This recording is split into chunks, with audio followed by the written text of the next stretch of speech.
This is a really important one, because people have this idea that somehow I'm 30 years old, I shouldn't be doing this anymore. I'm 50 years old, I should have learned by now. That's all bullshit. Throw that away.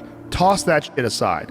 Like these ideas of numbers that people have in their head, that by a certain age you should stop. You are alive.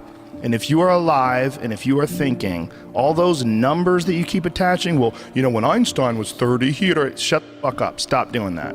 That is a waste of your time. And stop saying to yourself, I should be better by now. I'm such a total non-helping thought. What you need to think of is life. You're living, you're alive right now, and if you've made a mistake and you're still continuing to learn and grow, that's all just data. You are not your past. You're you. You're you right now. Like the past you might have done some things you wish you hadn't done. Don't dwell on that. You can learn from it, that's fine, but don't dwell on it. Just keep moving. Keep moving. You know, use it as fuel. Say never again. You know, I get what I did wrong, but don't think that you're that person that made those mistakes. You're the person who's learned. You know, and to have that attitude is a really important thing. And to not say, why am I doing this now? I could have been doing this my whole life. Well, you weren't, so is that gonna help? Yeah. You know, you gotta not think like that. You just gotta be happy you're doing it now.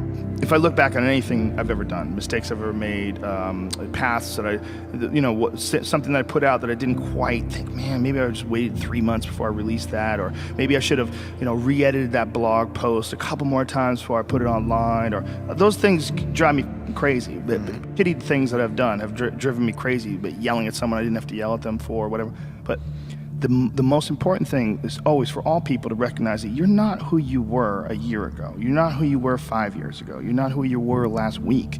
You're who you are now, and this is the only shit you have control over.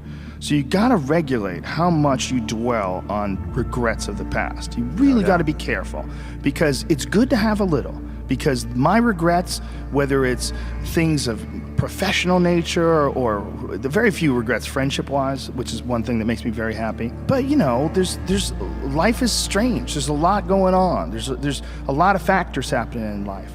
But for sure, who I am now wouldn't have ever happened if I didn't fuck up. If I didn't make those mistakes, I wouldn't have understand the importance of friendship and kindness. And if I hadn't been cruel at some point in my life, or someone hadn't been cruel to me, I wouldn't understand the beauty of love. I wouldn't understand the full range of it, because I hadn't felt the sting. If nobody ever punches you in the face, you don't really appreciate safety. Because a lot of people don't even understand what safety is. You put, oh, we're safe, but you are so not safe. It's way better to drive your car straight after you almost lost control on a turn. Like, and then you get back straight, you're like, whoa. Sure. I'm not saying that you should go sideways around corners, but what I am saying is that there's a fucking yin and a yang to this world, man. And you gotta fuel yourself with the fuck ups.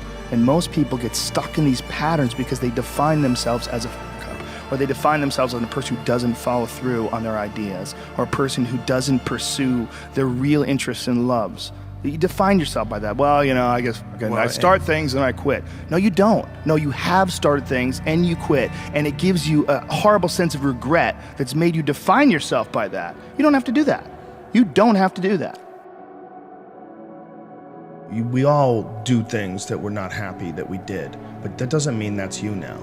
I don't want to hurt anybody's feelings. I think people that hurt people's feelings, even if you justify it, you did something. And I think that fucks with your head, and it devalues you in your own eyes. You're not a hero in your own eyes. You're not someone who you respect.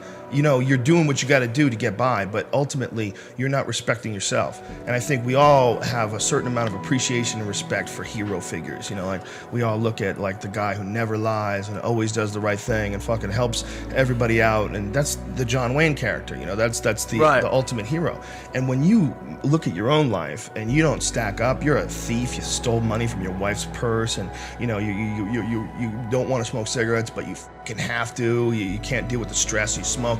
You devalue yourself. You slowly start devaluing yourself. When you look at yourself, you realize that if you were judging yourself, you would judge yourself unfavorably. If you're stealing, if you're hurting people, if you're damaging 100%. People. So no matter who you can't pretend you're the hero of your story. You can't. You have to be the hero of your own story. And you can do that. You can be the hero of your own story that woke up today. You can be the hero of your own story that at 40 years of age stopped, got out of bed and said, I'm not doing this anymore. I'm doing this differently 100 now. I am going to figure this out, and I'm going to do it 100%. only by my instincts and only by my morals and my ideals and my mind, and I'm going to be dead honest with myself because I'm realizing this is not going to last forever, and I'm going to be the nicest fucking human being to everyone I meet, possibly, and I'm going to get myself in shape, and I'm going to eat healthy, and I'm going to do this because this is me now. I decide that this is me, and people have to realize that you are not your past. You are not all the times you f***ed up. You are not all the times you couldn't get it up. You are not all the times you were drunk and you threw up in someone's car. That's not you. What you are the person who's learned from a great deal of experiences. And if you learn correctly and if you process them correctly, you'll have a happier life. Look, there's a lot of ways you could look at bad events. You could say a bad event is just who you are, and you just have bad events, and you're a fucking loser, and life hates you, and God hates you, and look at that, happening to Mike again. Can't fucking believe it. There's a lot of guys who go through life like that. And, they could say that they seek comfort in lowering the standards that they expect out of things. So when things go bad and they say, well, I fucking knew it. For them, it alleviates some concern about what's going to happen in the future, because the future is always dog shit. It's hard to be comfortable with yourself, so it's very hard to be comfortable with other people. That's why I always stress with people, you've got to accept yourself for what you've done wrong, do your best, and also find some difficult shit to do, because that gets away a lot of the anxiety that you carry around in your body. A lot of difficult things make regular life less difficult. And that sounds so simplistic. The strain of making yourself do those things, it's very valuable. It's not just valuable like exercise and fitness and martial arts and running and whatever you're doing that's really difficult. It's not just valuable in terms of like health and the way you look, but it's also valuable for your mind, maybe even more so.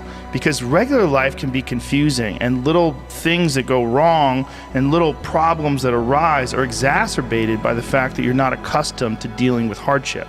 So creating your own bullshit is extremely valuable for you also, not just accepting the nuanced perspectives of other people, but also being able to navigate through this world with some sort of an understanding of just how complex it all is and how weird it all is, and not be overly thrown off by every little dip in the road and pothole that you encounter. Everybody's got these stupid barriers they put in their own head. You got to resist those goddamn things, because they don't do you any good, and they certainly define the potential for your future in a negative way that's not self-serving, and it's not even real. You put this artificial ceiling on the potential for what you're doing. If you hit a wall, okay, that just means you need to regroup and rethink. It doesn't mean that wall's there, especially when it comes to something like social media or like a podcast, something where you're putting out a piece of art. You're putting out something that you've created. There's no wall as far as like how many people are going to enjoy it or how far it's going to go. It's just, it is what it is. And if people don't like it, make it better. If they like it less, fix that. Figure out a way to do it. You can do that. And this idea that there's no way to get past the starting block today is just ludicrous. It's crazy. And it's just this poor thinking.